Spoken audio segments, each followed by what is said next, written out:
And welcome back to coverage here of the Strixhaven Championship. Marshall Sutcliffe with Paul Cheon. And we've got what is going to be our last round of Historic here for the day coming up, Paul. And we've got two big hitters, two people who have actually won at the highest levels. We've got Budde versus Antonio Del Moral Leon. And kind of interesting, Kai has picked up the Jeskai Turns deck that his team is playing, and the deck that we expect to see quite a bit of over the course of the weekend. But on the other side is where things get really interesting. It's Azorius Auras in the hands of Antonio. What do you make of that as a metagame call?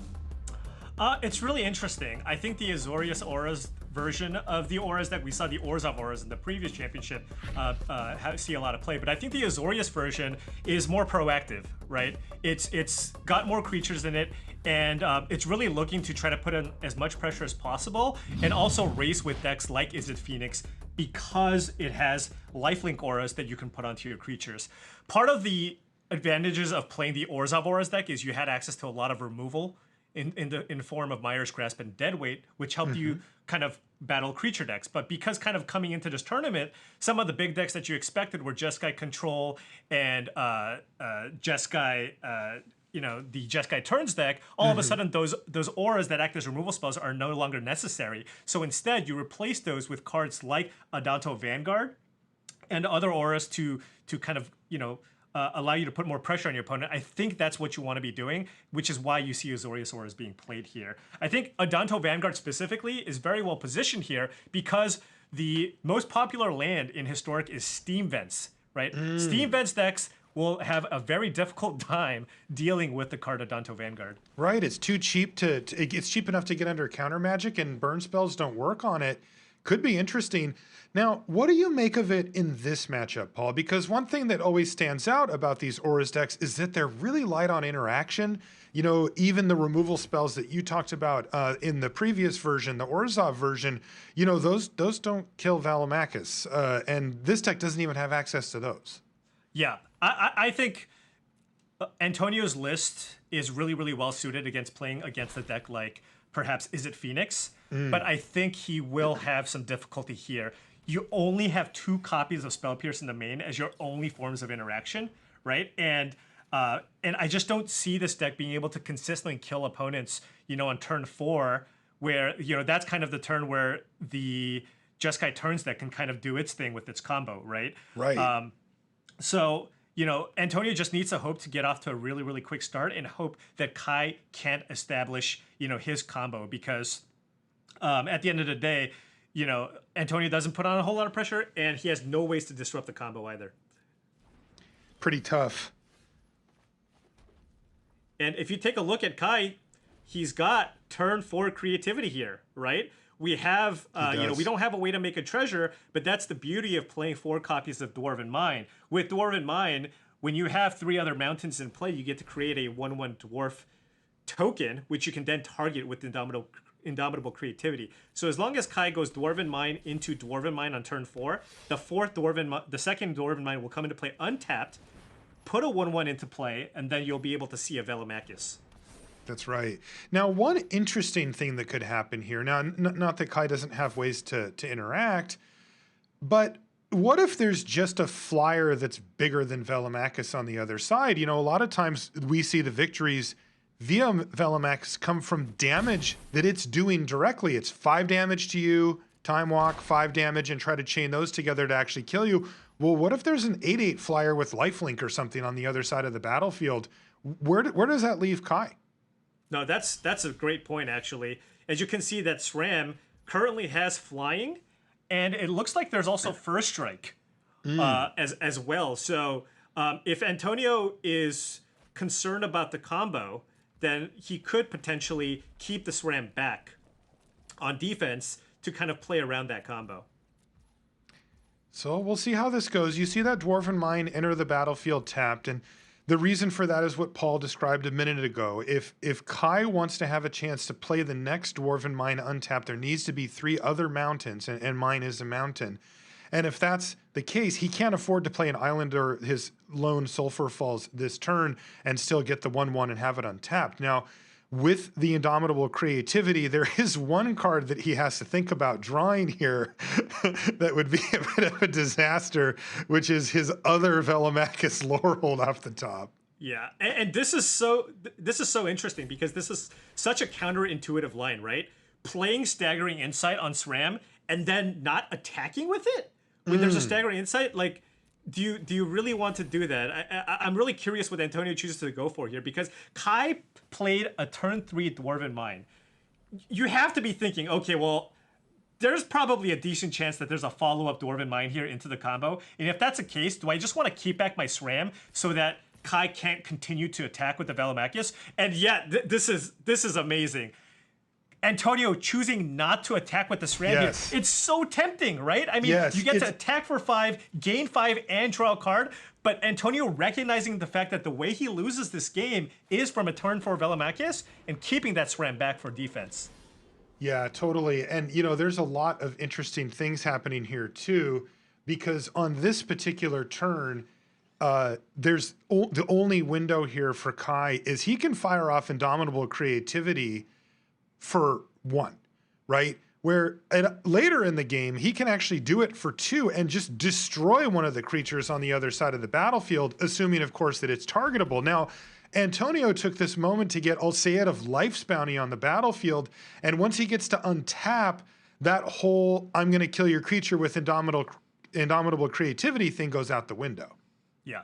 And now you really don't want to fire it. I mean, is he going to have to just use it as removal here on SRAM? Well, additionally, Antonio also has a Selfless Savior in play. Right? Oh, I see that. Yes. So he can just use that to protect the SRAM. So I don't really see Kai. I don't see the Indomitable Creativity line kind of getting him there here. This is brutal. He has a turn 4 Velomachus at his command, and he can't do anything. Or at least it's not worth it to, because it would just end up trading for a savior. Now, there is one important note here. He would get the trigger still. He would lose his Velomachus, though. Yes. I don't think there's any bounce effects. And now, is that enough? So that all that glitters would turn the SRAM into a 10-10, I think? 9-9, 10-10. Well, there's an Alciate in play too, right? That's an enchantment. Totally. So that would be a 10-10. And then that would force Kai to chump block with Velomachus. So he would still take 3. Yeah, so because if you sacrifice the Alciate to give the SRAM protection from red, then that would only be 9 damage. Although he can attack with everything. Can he just ship the team then? He can just attack with everything. So he can go all that glitters onto SRAM, sacrifice the Alciate, give SRAM protection from red, attack for everything. SRAM gets in for 9, and one of the unblocked 1/1s would be 10. Wow. 3 lands here for Antonio Del Moral Leon, and he just has it. Or you can just draw a land and go Ether Tunnel. Okay, the easy mode works too, yep. Either way. Look at Kai. Like, are you serious? I have turn 4 Velomachus, and he just can't believe it. He just shakes his head. Wow. Perfect draw there for Antonio Del Moral Leon, making it look easy. I don't care if you get a 7-drop dragon on the battlefield 3 turns early. I'm just going to kill you anyway. Wow. That was a beating. Yeah.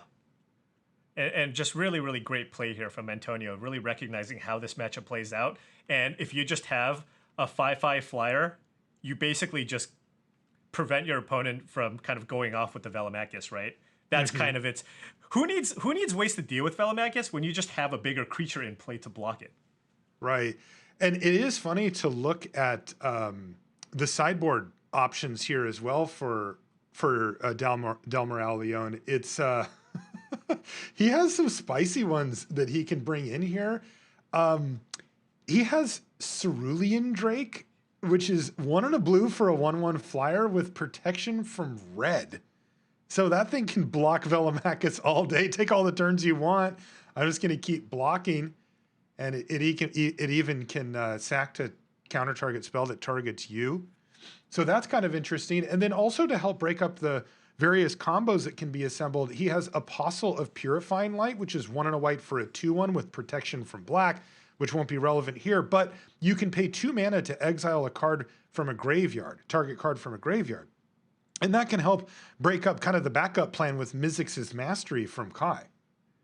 Yeah, curious to see how many of these creatures he's going to bring in, right? Just because you don't want to overload your deck with non-auras. You don't want too many creatures in your deck, so you have to kind of there's kind of a delicate balance there in terms of how many auras you want and how many reactive cards.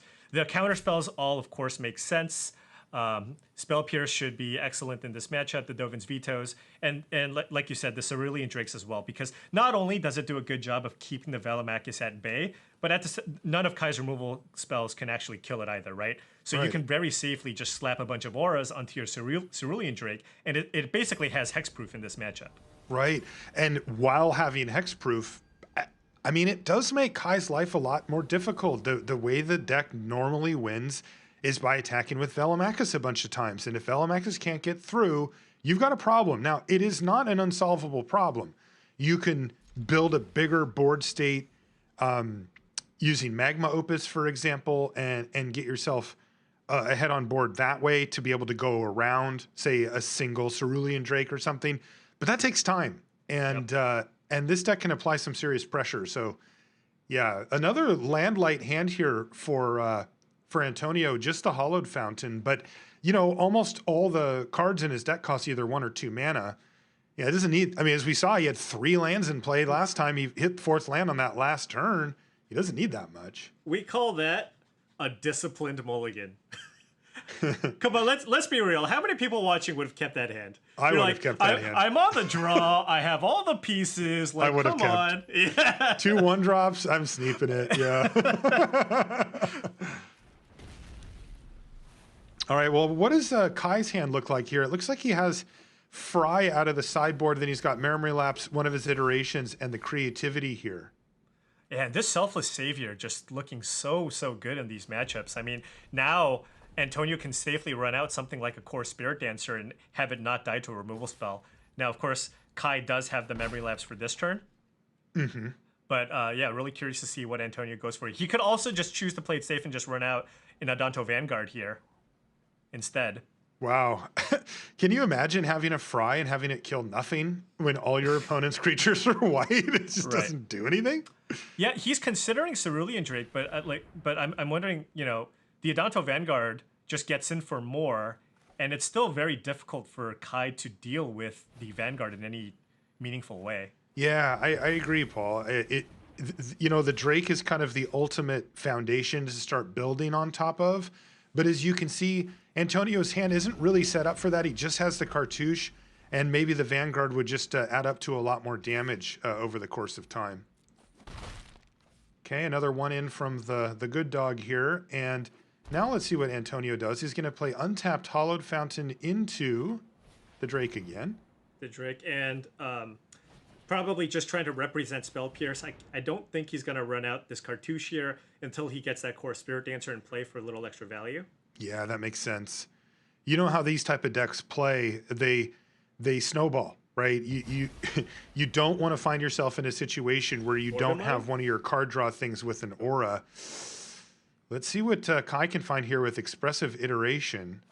Kai was hoping for a Dwarven Mind there. Yeah. Because then he could have gone for the Creativity. Although you saw there was a slight delay there because Antonio did shock in the Hallowed Fountain, trying to represent Spell Pierce. Right.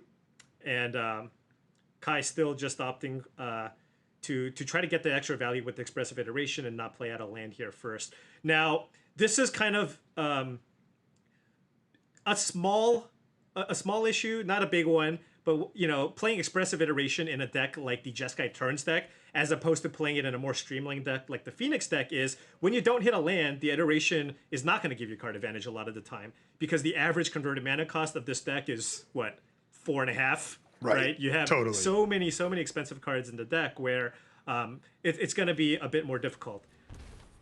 Still, that being said, Expressive Iteration is still just fantastic. And I think Kai was looking to see if he can create a treasure. He was hoping to be able to activate the ability of Magma Opus there, but unfortunately it doesn't work that way. He did take 2 damage and from the Shockland there, but he can still Fry or use the other Magma Opus in his hand. Yeah, you can cast those exiled cards, but you can't do that other stuff. And once again, this Cerulean Drake is a big problem here for Kai Budde. He doesn't have an answer for it, I don't think, in his deck. and he's going to kind of have to go around it to try to earn the victory here. It can be hard to do. I am curious about how he ended up sideboarding, though, because that can definitely change things as well. Because they do have a game plan available where they bring in Shark Typhoon, and that'll be just fine. Ooh, there's the mine. This was a good draw here, because now he can play around Spell Pierce. He can go Dwarven Mine, Indomitable Creativity, target the token, and still have mana to pay for a potential Spell Pierce here because of the treasure and the extra land that he'll have up. Right, now things get really interesting because the Cerulean Drake will hold back the Velomachus as far as actually dealing damage, but it will not stop the trigger from Velomachus going on the stack, and Kai potentially generating a huge amount of advantage from having this on board. All right. So spin the wheel here for Velomachus. It's a lot of cards to look at. Keep in mind, Velomachus has Vigilance too, so. That's right. Well, so he has to make a decision here. You know, oftentimes you just go for the Time Walk, or Time Warp here, but I imagine, you know, but it's kind of an interesting spot because, like, you know, normally it would be hit you for 5 again, and all of a sudden with the Mizzix's Mastery in the hand, it starts to really get out of hand. But maybe there's a Magma Opus that he would rather have cast, but no, he didn't. He decided to just go for the Time Warp. At this point too, especially because there's already a Mizzix's Mastery in Kai's hand. You know, if Kai just keeps chaining Time Warps off of this, right? Then, you know, maybe at some point he can get to a situation where he can just overload the Mastery in hand and just go for, you know, a huge turn where he gets to take multiple turns over and over again, and, you know, litter the board and win that way. Because, of course, the Velomachus by itself will not be able to get the job done with that Cerulean Drake in play. That's right. It gets really interesting because, you know, we could be looking at a potential here for how many Magma Opuses can I cast, right? Where, you know, there's even a weird situation where you have to cast them 4 times to get in for 16 damage to the head, you know, which is something that Antonio's going to have to be aware of. But generally speaking, you know, if you put a bunch of 4/4s out, you can overwhelm the board at some point. Yeah, and it looks like Kai went for the Brainstorm there. And curious to see if he's going to pass the turn back and wait for an opportunity to overload the Mizzix's Mastery here. I mean, it makes sense, right? Like, those Mizzix's Masteries can be really, really important to how the game ends up. Did Antonio not block? Oh, he just wow. Took 5. He just took 5. Wow, he didn't block. Boy, that could make Kai's life a little easier. He must have just clicked through it. Yeah, it has to be. Whoops. This is so Kai's thinking, well, I have 7 mana. If I just wait next turn, I can just overload. What's the worst Antonio can do? He clearly doesn't have Actually, he could have had Spell Pierce, right?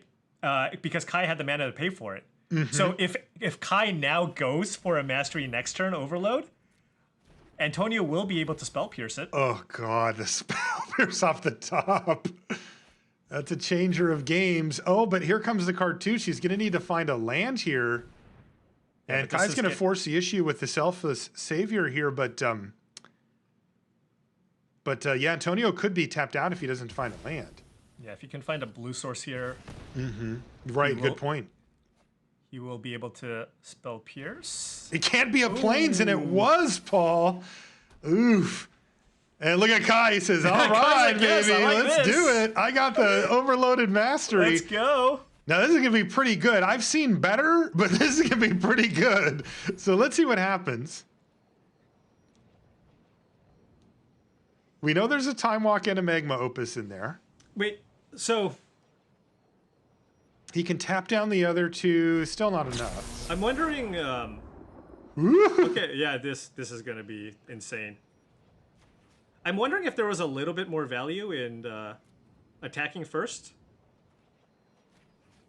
As you get a spell, and then you get to cast the spell, and then post-combat you can then get that extra spell back because you get to play it again off the Mastery.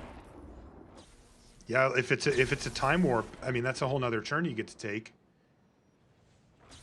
Okay, so we're going to see Expressive Iteration and then Brainstorm here from Budde.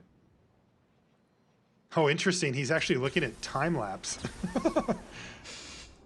Get something back? I don't think that would work that way. So here comes Brainstorm. Then we're going to see Expressive Iteration, but that's just going to get him a card.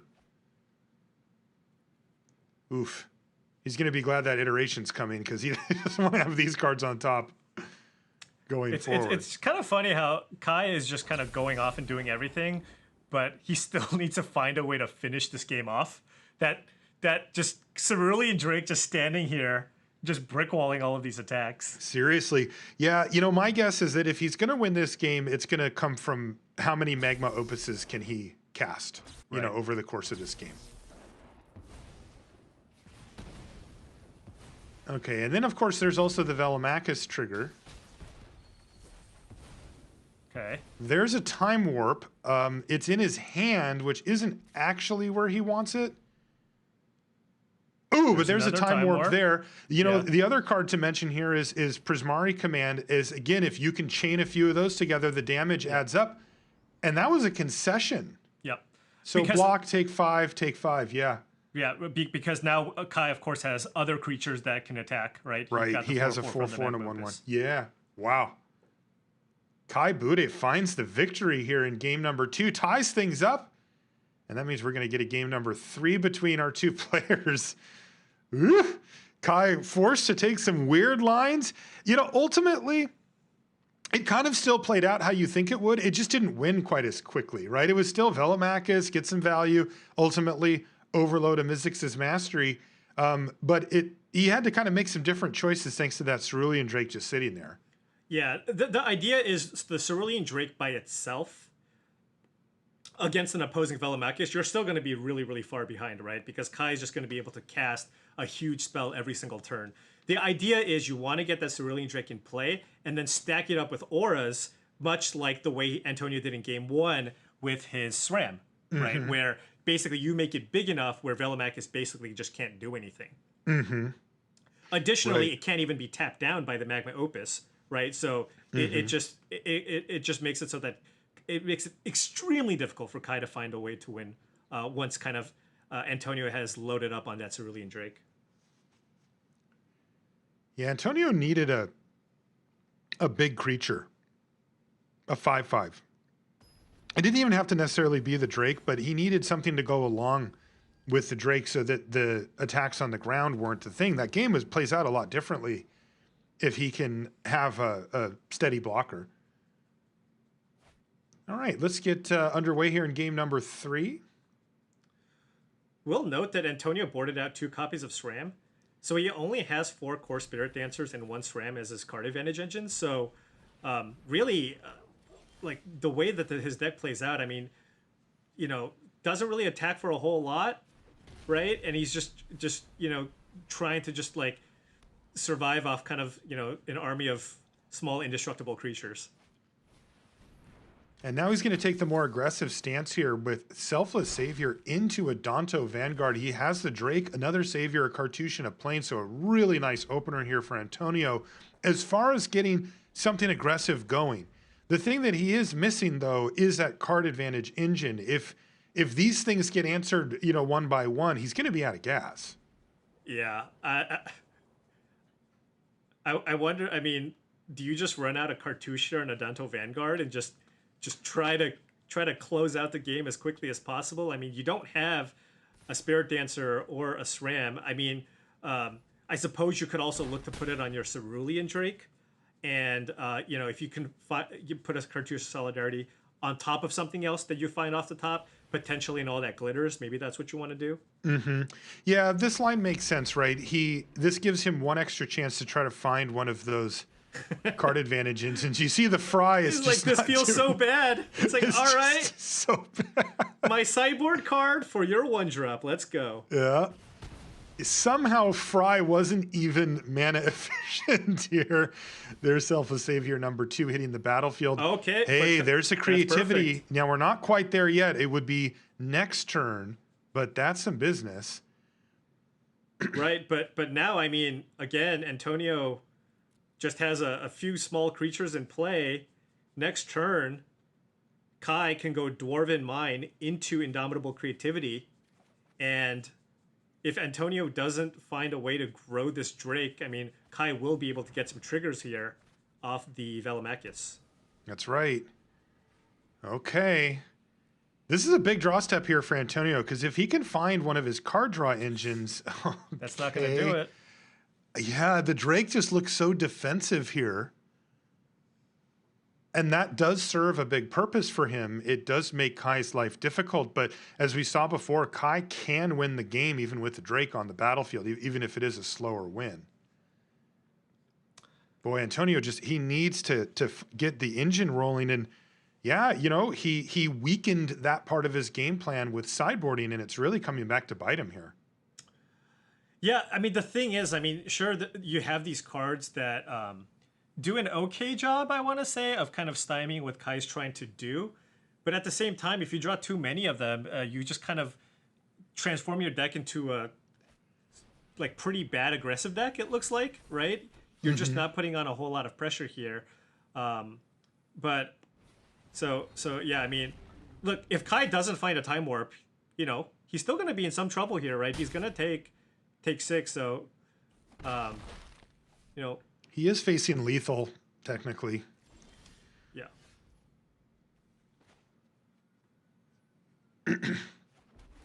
All right, here it is. Dwarven Mine. Make a 1/1. Cast Indomitable Creativity. Target it. And get a Velomachus. It's the only creature that Kai has in this in his build here. Now, the good thing is, at least as it stands, the Velomachus can block the Adanto Vanguard.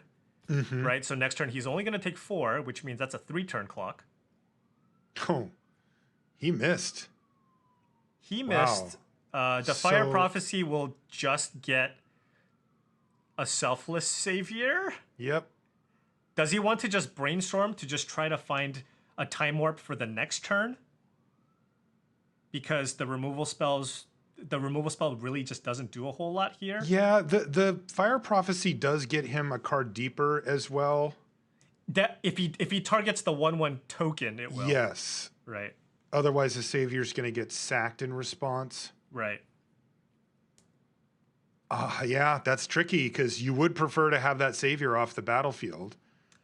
Currently, it's not actually protecting anything that you can't kill anyway. But, you know, that could change if Antonio finds one of his card draw creatures. And if you're Antonio, really want to find any way to boost that Adanto Vanguard, right? You want to make it so that it has 5 power so that it can attack through the Velomachus. Yeah, I gotta say, these Drakes are doing a great job of what they were brought in for, which is to protect you from dying to Velomachus, but they don't. Was that? Wow. Okay. Does that get it? No, that just gives it flying. Never mind. That does not pump up the Vanguard. Right.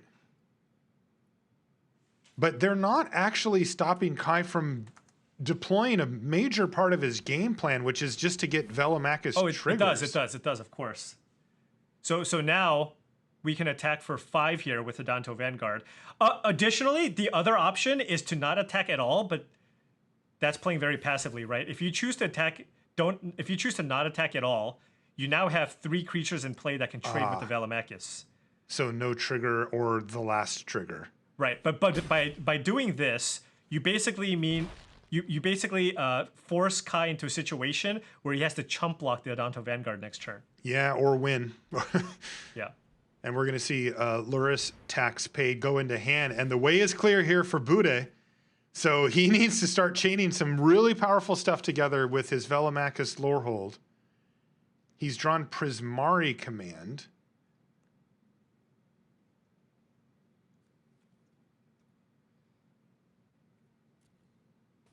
These pro-red creatures.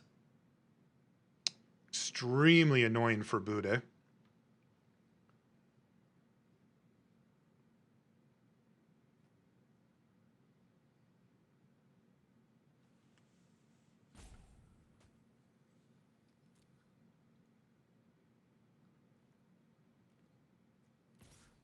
One thing I want to say is I really want to give credit to Antonio.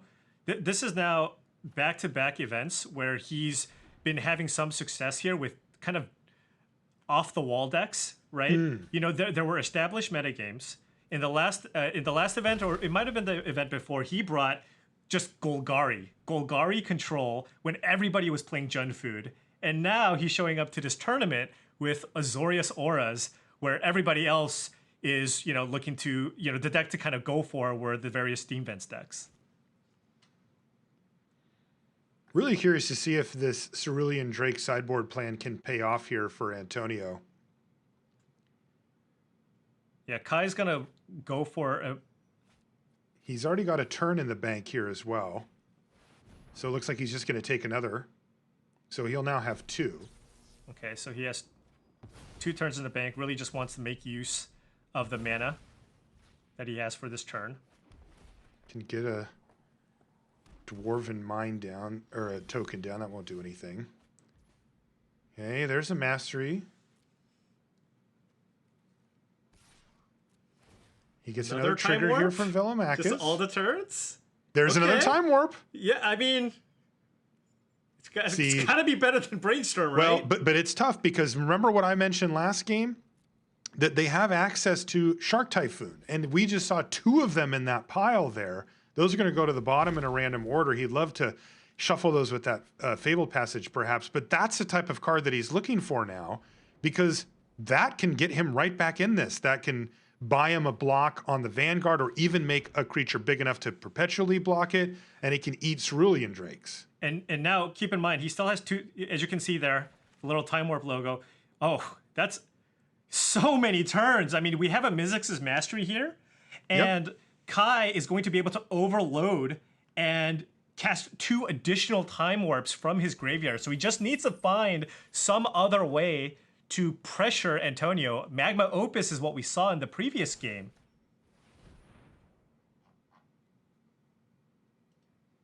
And if he can find a Magma Opus here, that would be ideal.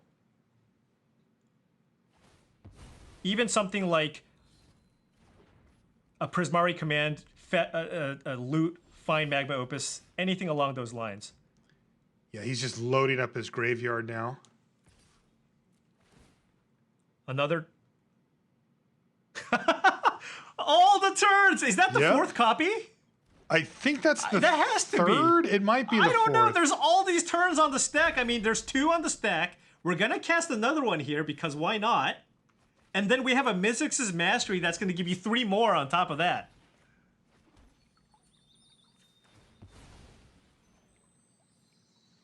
Incredible. I mean, with all these Velomachus attacks, you have to imagine Kai will find a way to close out this game, right? These are 6 Velomachus attack triggers. Right. I mean, he now has 3 turns built up. There's a Brainstorm. That'll help him see some more cards here, of course. Yeah, and this could help him find that Shark Typhoon that you were talking about. There it is. There's Perfect. The Shark Typhoon. That is exactly what he wanted to see. And that's going to make life very difficult for Antonio Del Moral Leon because we're going to see it, baby. The Hardcast Shark Typhoon. Thank you, Kai Budde. Thank you, Kai. That's the stuff. There we go. Look at him. He's like, yep, I get to do it. And now he's going to play Velomachus, which you'll get at Shark, and then he gets to overload Mizzix's Mastery, too. Because he can just cast this, too, and get 2 Sharks. He can go Mizzix's Mastery, target Time Warp, and all of a sudden you have a 5/5 and a 4/4 and an extra turn. Oh, my God. Oh, man. Yay! Kai Budde, everybody! He's showing us how to go over the top. All of the combos to get it done. Incredible. My goodness. I just want to see... I don't think I've ever seen this many Sharks. I mean, next turn, we're going to see... What? No, we're not. We're definitely not. Well, we're not going to see Antonio. We're not going to see Antonio anymore. I can barely see his head. So. Yeah, he's been sinking lower and lower as this game's gone. And look, even an old veteran like Kai Budde just has to laugh at what's about to happen. The real question here is, will Antonio let us see all of the Sharks or not? Wow, incredible. Fire Prophecy, Time Warp, Time Warp, Time Warp. This is unbelievable. Oh my goodness.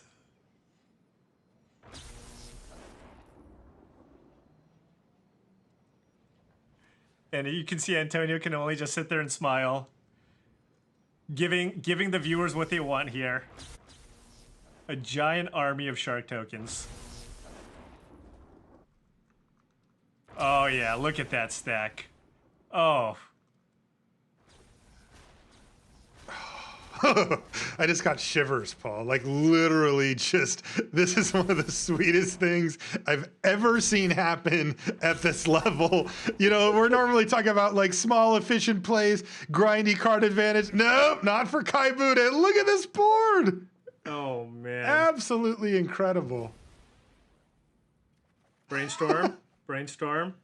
Okay. Hey, Marshall, he found a Magma Opus, so I think he's good now. Okay, Yeah. I like that, yeah. If only he had another turn that he could take from this position, or 4.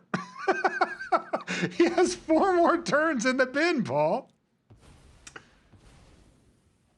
Yeah. Something tells me he's not going to need to use all of them. Just something. Unbelievable. Oh, man. This is too Wow. fun. This is too fun. I can't believe this is happening. There's the other here. one. Yeah, there it is.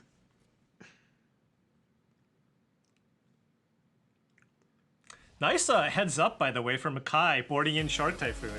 That's right. It ended up being really important over the course of the last couple of games there, particularly that last game. It gave him the ability to go well over the top of his opponent, and he got the job done.